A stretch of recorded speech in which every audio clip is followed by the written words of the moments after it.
नमस्कार मित्रांनो, विण दोघांतली तुटेना या मालिकेच्या आजच्या भागात आपल्याला आस्त ड्रामा बघायला भेटणार आहे. तर स्वानंदीने अर्पिताला काल चांगलाच डोस दिला होता. माहेरी येऊन घरात विनाकारण काड्या लावण्याचे काय परिणाम होतात. तर अर्पिता लगेच रडायला लागते की मम्मा, तिच्या मम्मीच्या गळ्यात पडते. तेवढ्यात मल्लिका बोलते की काय गं स्वानंदी, कशाला रडवलंस तिला? तेव्हा रडवलंस, ती बिचारी माहेरपणासाठी आली होती ना इथे. आजी बोलते की स्वानंदी उगाच कशाला बोलेल. अर्पिता आजीला म्हणते, बघ ना आजी, स्वानंदीने तर ठरवूनच टाकलं की मी घरात काड्या लावते आणि भांडण लावते. तिथे तर सगळ्यांसमोर उघड उघड सत्यच बाहेर काढलं ना. हे रडगाणं ऐकून आजी बोलते की हे रडणं बिडणं मला काही आवडत नाही. या कर्कश आवाजाचा मला खूप त्रास होतोय. मी जाते माझ्या खोलीत. आणि जाता जाता आजी असंही बोलते की आता पिंट्याच बघेल काय करायचं ते. ऑफिसमध्ये समर आणि आनंद आपल्या कामात व्यस्त असतात. त्यांच्यात कामाबद्दल चर्चा सुरू असते. तेवढ्यात अचानक समरला आजीचा फोन येतो. आजीचा आवाज काहीसा चिंतेत आणि वेगळा वाटल्यामुळे समर लगेच विचारतो, काय गं आजी, काय झालं? तुझा आवाज असा काय येतोय? स्वानंदी मॅडम ठीक आहेत ना? आणि तू ठीक आहे ना? तेव्हा आजी बोलते, अरे मला काही नाही झाले, पण इथे घरात मोठा गुंता निर्माण झाला आहे. तेव्हा समर बोलतो की काय झालं आहे? तेव्हा आजी बोलते की अर्पिता पुन्हा एकदा तिची बॅग भरून इथे राहायला आली. आणि ती स्वतःहून नाही तर या सुशच्या अधिकारांमुळे ती इथे आली. सुशने तिची बॅग भरून तिला इथे आणलं आहे. तेव्हा समर बोलतो की पण आजी, आपण ठरवलं होतं ना की तिने सारखं सारखं माहेरी यायचं नाही म्हणून. तेव्हा आजी बोलते की हो रे, पण सुशने तिचे कसले कसले अधिकार वापरून काही करत सुटली बाबा.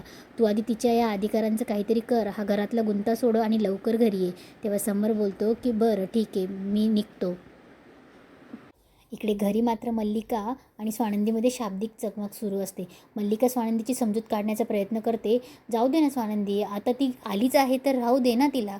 यात विषय समरपर्यंत घेऊन जायची काय गरज आहे? यावर स्वानंदी अतिशय शांतपणे पण ठामपणे तिची बाजू मांडते.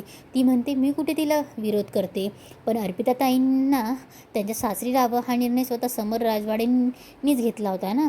मग समर राजवाडे स्वतः म्हणत असतील की ती माहेरपणासाठी आली आहे, काही दिवस इथे राहणार असेल तर मला काय प्रॉब्लेम आहे. त्यांनी इथे खुशाल राहावं. या चर्चेत सुशमध्येच उडी मारते आणि स्वानंदीला चिडून बोलते, ताई तू नेहमी असंच करतेस. मी एकदा सांगते ना की त्या इथे राहतील, मग तू प्रत्येक वेळी मला लेक्चर का देत असतेस? तू आपल्या घरी पण असंच करायचे आणि आता इथेही हे तेच करते. मलाही माझं काहीतरी म्हणणं आहे, तू मला सारखं का शिकवत असतेस?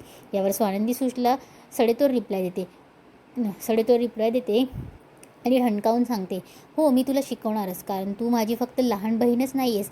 तर आता आपलं नातं फक्त बहिणीपुरतं मर्यादित राहिलेलं नाही आहे. आता आपण जावा आहोत आणि या घरची मोठी सून म्हणून मला लहान जावेला जर काही शिकवायची वेळ आली तर मी नक्कीच शिकवणार. स्वानंदीच्या तोंडून मोठी सून हे ऐकताच मल्लिकाच्या चेहऱ्यावरचा रंगच उडतो. त्या दोघी आश्चर्याने तिच्याकडे बघत राहतात. स्वानंदी पुढे सुशला स्पष्ट बोलते की आजपर्यंत आपल्या घरी असो किंवा या घरी मी कायम तुझ्या भल्याचाच विचार करत आली, पण जर ते तुला दिसत नसेल तर त्यात मी काहीही करू शकत नाही. इकडे सुश स्वानंदीला चिडून बोलते, कोणी सांगितलं ताई तुला हे सगळं? तू ना तुझं ठरवून घेतेस. हे बघ, तू मला असं सारखं लेक्चर देत जाऊ नकोस. मला या गोष्टी अजिबात सहन होत नाही आहेत. माझं काय करायचं ते मी माझं बघून घेईल. तेवढ्यात तिथे अंशूही बोलतो सुशची बाजू घेत, माझी स्वीट्स बरोबर बोलते, तुम्ही तिला सारखं डॉमिनेट नका करत जाऊ. अंशूची साथ मिळताच सुशचा आवाज आणखी वाढतो आणि ती मोठ्याने बोलते, ताई तू सारखं मला लेक्चर देतेस, सारखं डॉमिनेट करतेस. पुढे तर असं होईल की तू इतकं डॉमिनेट करशील की मला घरातली नोकरच समजायला लागशील. सुशचा हे ओरडण्याचा आवाज घराबाहेर जातो. समर आलेलाच असतो आणि समरची एंट्री होते आणि समर दारात उभं राहून अतिशय कडक आवाजात ओरडतो, सुष्मिता इनफ. तेव्हा समरचा हा अवतार पाहून सगळे घाबरतात. समर रागाने बोलतो की सुष्मिता, माझ्या बायकोशी मोठ्या आवाजात बोललेलं मी अजिबात खपवून घेणार नाही. आधी तिची माफी माग. तेव्हा सुश घाबरत बोलते की जीजू पण. तेव्हा समर बोलतो की समर बोलतो की मी तुझं काहीही ऐकणार नाही जोपर्यंत तू तुझ्या मोठ्या ताईची माफी मागत नाहीस. तेव्हा सॉरी बोलते. स्वानंदीलाही बहिणीची थोडंसं वाईट वाटतं. तीही स्वतःला सावरून इट्स ओके म्हणते. समर सगळ्यांना ताकीद देत म्हणतो, पुन्हा एकदा मला घरात अशा गोष्टी चालणार नाहीत, हे लक्षात ठेवा. तेवढं तिथे आजी येते आणि समरला पाहून सुटकेचा श्वास घेते आणि बोलते की पिंट्या आलास का रे बाबा, आता तूच सोडव हा सगळा गुंता. तेव्हा समर आजीला शांत करत म्हणतो, हो आजी, मी त्यासाठीच आलो आहे. पण सुशचा इगो दुखावलेला असो, ती पुन्हा ती सुरू करते की जीजू पण हे फेअर नाही आहे ना. अर्पिताताई ह्या घरच्या मोठ्या डॉटर आहेत. मग मी त्यांना इथे हक्काने घरी बोलवलं तर काय फरक पडतो.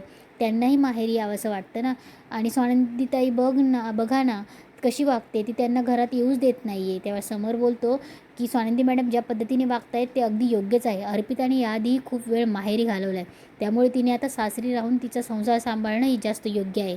तेव्हा अर्पिता बोलते की दादा मला माहीत होतं तू असंच बोलणार आहे. म्हणजे मी काय आता कायमची सासरीच पडून राहायचं. मी माहेरी कधी यायचंच नाही. तेव्हा मल्लिका बोलते की समर अरे झाल्या असतील ना रे तिच्याकडून चुका. पण म्हणून काही तिला माहेरी येऊच द्यायचं नाही का. मल्लिका पुढे समरला बोलते की समर आता या स्वानंदीसाठी अर्पिताचं माहेरसुद्धा तोडायचं का. म्हणजे काही तिने आता माहेरी पाऊलच नाही ठेवायचं का. तेव्हा मल्लिकावर आजी बोलते की मल्लिका काय बोलतेस तू. असं माहेर कसं तुटेल. तेव्हा समरसुद्धा अर्पिताला समजावतो की तिची चूक दाखवून देत. तो म्हणतो अर्पिता मी तुला असं कधीच म्हटलो नाही की तू माहेरी यायचं नाही. तू ये ना माहेरी हक्काने आपले लाड पुरवून घे. पण संध्याकाळी किंवा रात्री होण्याच्या आत आपल्या सासरी निघून जायचं. हे असं काय वागणं आहे का. तिकडे तुझ्या मुलीला आणि सासरच्या घरातल्या सगळ्या जबाबदाऱ्या तू अशी सोडून अशी उठसूट बॅग भरून इथे येऊन बसतेस. तू आता काही लहान नाही. मुलगी राहिली आहेस. एक मुलीची आई झाली आहेस तू. सासरच्या जबाबदाऱ्यांना सांभाळायचं सोडून तू इथे येतेस. तेव्हा समर पुढे बोलतो की आणि बरं येतेस तर येतेस पण इथे आल्यावर सगळ्यांची गप्पा मारायच्या आनंदाने राहायचं ते सोडून तू घरातल्या गोष्टींमध्ये विनाकारण ढवळाढवळ करतेस. आणि तुझी ही अशी ढवळाढवळ मला बिलकुल आवडत नाही. अर्पिता समरजवळ जाते आणि बोलते की दादा असं कसं बोलतोस रे तू माझ्याशी. तेव्हा समर तिला अधिक गंभीरपणे समजावतो. हे बघ अर्पिता तुझ्या तिथे सासरी असणं जास्त गरजेचं आहे. तुझ्या सासरच्या सगळ्या जबाबदाऱ्या सोडून अशी इथे कशी येऊन राहतेस. चुकीचं आहे. आणि तुझ्या मुलीला सोडून तिथे येतेस तू. तेव्हा अर्पिता बोलते की पण दादा अरे मला तिथे खूप बोर होतं. तिथे काहीच नाही आहे करण्यासारखं. तेव्हा समर बोलतो की मग तो तुझा प्रॉब्लेम आहे. आणि तिथे काहीच नाही आहे तर शोध काहीतरी कर. काहीतरी कोर्स कर. काहीतरी प्रॉडक्टिव्ह काम शोध ना. आणि नवीन काहीतरी शिक. मी आहे ना तुझ्या मदतीला. पण तिथे बोर होतं आहे म्हणून असं वारंवार इकडे पळून येणे हे बरोबर नाही. आणि तो तुझा वैयक्तिक प्रॉब्लेम आहे. तो तुला सोडवायला हवा. तेव्हा अर्पिताला समर बोलतो की तुझी एक लहान मुलगी आहे. तिची काळजी घे.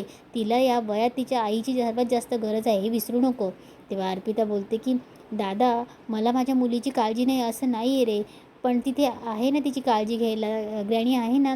अर्पिता बोलते की ग्रॅणी म्हणजे आई नाही आहे. तेव्हा समर बोलतो की ग्रॅणी म्हणजे आई नाही आहे. तेव्हा अर्पिता बोलते की दादा असं काही नाही आहे. पण मला इथली पण खूप आठवण येते ना नाही. आणि मला इथली काळजी वाटते म्हणूनच मी बोलते ना. तेव्हा समर बोलतो की नाही तू तिकडची काळजी कर. इकडची काळजी करायची तुला गरज नाही आहे. समर पुढे अर्पिताला सांगतो की हे बघ अर्पिता तुला असं वाटतं आहे का मी तुला इथे तू इथे आलेला आवडत नाही असं. तर तू इथे येऊच नाही असं मला वाटतं का. तर असं अजिबात नाही आहे. तू ये ना 15 दिवसातून एकदा ये. महिन्यातून एकदा ये. सगळ्यांसोबत राहा. गप्पा गोष्टी कर. आम्हालाही खूप आवडेल. पण असं कायमचं राहण्यासाठी बॅग घेऊन येणं आता योग्य नाही आहे. आणि म्हणून मी तुला सांगतो आहे की कडक सांगतो आहे की म्हणूनच मी तुझी बॅग घरी पाठवतो आहे आत्ता. आता तुला जे समजायचं ते समज. तेव्हा अर्पिता इमोशनल बोलते की दादा तू खरंच सांगून टाक ना की तुला माझा हेट आहे म्हणून. तेव्हा समर थोडा भावनिक प्रश्नावर समरचा राग शांत होतो आणि बोलतो की हे बघ अर्पिता तुला खरंच असं वाटतं का की तुझा दादा तुला हेट करतो. अरे तुम्ही सगळे भावंड आहात ना. तुम्ही माझ्यासाठी भावंड नसून मुलांसारखे आहात. समर अर्पिताच्या जवळ जातो. तिच्या डोक्यावर प्रेमाने हात ठेवतो आणि तिला समजवतो अर्पिता तुला खरंच वाटतं का की तू इथे आलेली मला आवडणार नाही. अरे तुम्ही सगळे भावंड माझ्यासाठी माझं जग आहात. माझे सगळे इमोशन्स तुमच्याशी जोडले आहात. पण याचा अर्थ असा नाही आहे ना की तुम्ही तुमच्या जबाबदाऱ्या विसराव्यात. तुम्ही आता मोठे झाले आहात त्यामुळे तुम्ही स्वतःच्या जबाबदाऱ्या स्वतःला घ्यायला हव्यात एवढंच माझं म्हणणं आहे. समर या प्रेमळ बोलण्यामुळे वातावरणातला सगळा ताण कमी होतो. तो अर्पिताला बोलतो की चल आता रडणं थांबव आणि घरात ये. आज तुझ्या आवडीचा मस्त बेत करूया. असं बोलून समर सगळ्यांना घेऊन पुढे घरात निघतो. समर गेल्यावर अर्पिता लगेच धावत जाऊन तिच्या मम्माला मिठी मारते. हे बघून आजी बोलते की आता आलं का डोक्यात नुसती सारखी बडबड असं बोलून आजी तिथून निघूनच जाते. पण मल्लिका मात्र मुद्दामच स्वानंदीला ऐकू जाईल अशी आवाजात अर्पिताला म्हणते आता बघ अर्पिता मी तुझे किती लाड करते. तू या घरची लेक आहे ना म्हणून बघ आता तुझे खूप लाड करणार मी. त्यानंतर ती सुशला सांगते की सुश जा अप्पीला रूममध्ये घेऊन जा. तेव्हा सुशांत ते गेल्यावर मल्लिका स्वानंदीला बोलते की बघितलंस ना स्वानंदी, तू अर्पिताबद्दल समरला खूप काही सांगितलं, पण समरने तिचं इथे येणं नाकारलं नाही, उलट त्याने तिचा आनंदाने स्वीकारच केला. मल्लिकाच्या या बोलण्यावर स्वानंदी बोलते की अहो काकू, अर्पिताताईंना इथे इथे येऊच नाही असं कोणाचं म्हणणंच नव्हतं. पण काय आहे ना, तुम्ही नीट ऐकलं नाही वाटतं. राजवाडे काय म्हणाले, अर्पिताताईंनी इथे 15 दिवसातनं महिन्यातनं एकदा भेटायला यावं, तेव्हा सगळे त्यांचे लाड पुरवतील, पण इथे कायमचं राहण्यासाठी येऊ नये. स्वानंदीचा हा सडेतोड रिप्लाय मंदाकिनीचा चेहरा बघण्यासारखाच असतो. तेव्हा ती स्वानंदी पुढे बोलते की काय आहे ना काकू, तुमच्या मुलीने माहेरी यावं आणि इथेच पडून राहावं, यापेक्षा ना तुम्ही आता या गोष्टीवर विचार करा की तुम्ही तिचं लग्न करून दिलं आहे ना, मग आपल्या मुलीचा संसार कसा सुधारेल आणि तिने सासरच्या संसारात कसं लक्ष द्यावं याकडे तुम्ही लक्ष द्या. आई आहात ना तुम्ही. अशा प्रकारे स्वानंदी मल्लिकाला तिची जागा दाखवते आणि ऐटीत निघून जाते. समर त्याच्या खोलीत काम करत असतो तेव्हा स्वानंदी काळजीने येते आणि अस्वस्थ असते आणि ती समरला म्हणते की राजवाडे आय एम सॉरी. समर तिच्याकडे बघतो आणि विचारतो की सॉरी कशाला. स्वानंदी बोलते की सूच आता मगाशी जशी काही वागली ना तुमच्याशी ते एकदम चुकीचं होतं, तिने असं बोलायला नको होतं, मी खरंच तिच्या वतीने माफी मागते. तेव्हा समर तिला समजावतो आणि बोलतो की अहो तुम्ही तिच्या वागण्याबद्दल माफी काय मागताय, एक तर तुम्ही ना पहिल्यांदा दुसऱ्यांच्या वतीने माफी मागणं बंद करा बरं. पण स्वानंदीचं मानतच नसते. ती बोलते की नाही राजवाडे, मी आता ना तिला जाबच विचारणार आहे, ती खरंच खूप चुकीचं वागली आहे. तेव्हा स्वानंदी जायला लागते तेव्हा समर तिचा हात पकडतो आणि बोलतो की अहो स्वानंदी मॅडम, अहो आधी खाली बसा. अहो तुमची एक्सप्रेस अशी नेहमीच सुटते का हो, तुम्ही काय सारखी तिच्याबद्दल माफी मागतायत. तेव्हा समर बोलतो की स्वानंदी समरला भूतकाळातल्या गोष्टी सांगण्याचा प्रयत्न करते. ती म्हणते की नाही राजवाडे, पण सूश आधी तशी अजिबात नव्हती. लग्नाआधी जर तिच्याकडून काही चुका झाल्या ना तर ती आईपेक्षा जास्त मी तिच्याशी बोलायची आणि तिला समजवायची आणि ती त्या गोष्टींमध्ये इम्प्लिमेंटही करायची.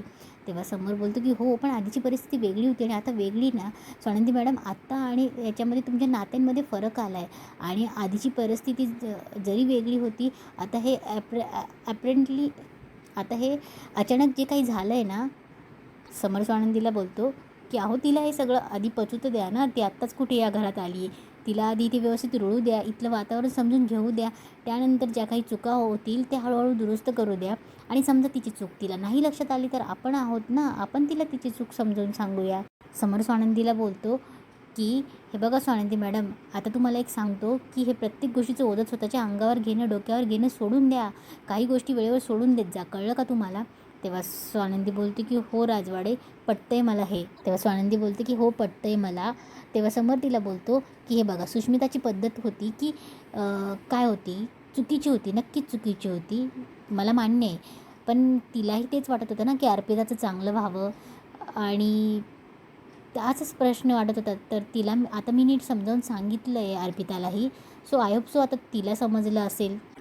समर पुढे स्वानंदीला समजवतं की हे बघा, अर्पिता इथे येत राहील आणि ती कायमच येत राहणार. आपण कितीही नाही म्हटलं तरी ती इथे येणार, काही सोडणार नाही. माझं फक्त एवढंच म्हणणं आहे की जेव्हा जेव्हा ती इथे येईल तेव्हा तिने विनाकारण ढवळाढवळ न करता फक्त व्यवस्थित राहावं, बस एवढंच. तेव्हा समर बोलतो की चला, काय ना आज लवकर घरी यावं लागलं, त्यामुळे ऑफिसचे बरेचसे कॉल्स कामं बाकी आहेत ते मी पूर्ण करतो. असं बोलून समर जातो आणि जाता स्वानंदीला बोलतो की तुम्ही हसत राहा आणि दीर्घ श्वास घेत राहा. समर तिथून जातो. स्वानंदीलाही तिच्या गोष्टी कळतात आणि याच पॉईंटला आजचा एपिसोड इथे संपतो.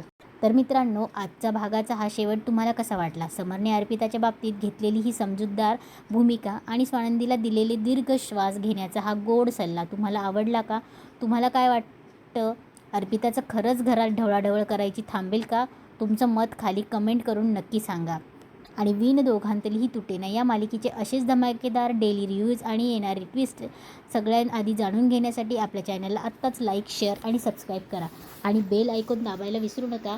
भेटूया पुढच्या व्हिडिओमध्ये. तोपर्यंत काळजी घ्या. धन्यवाद.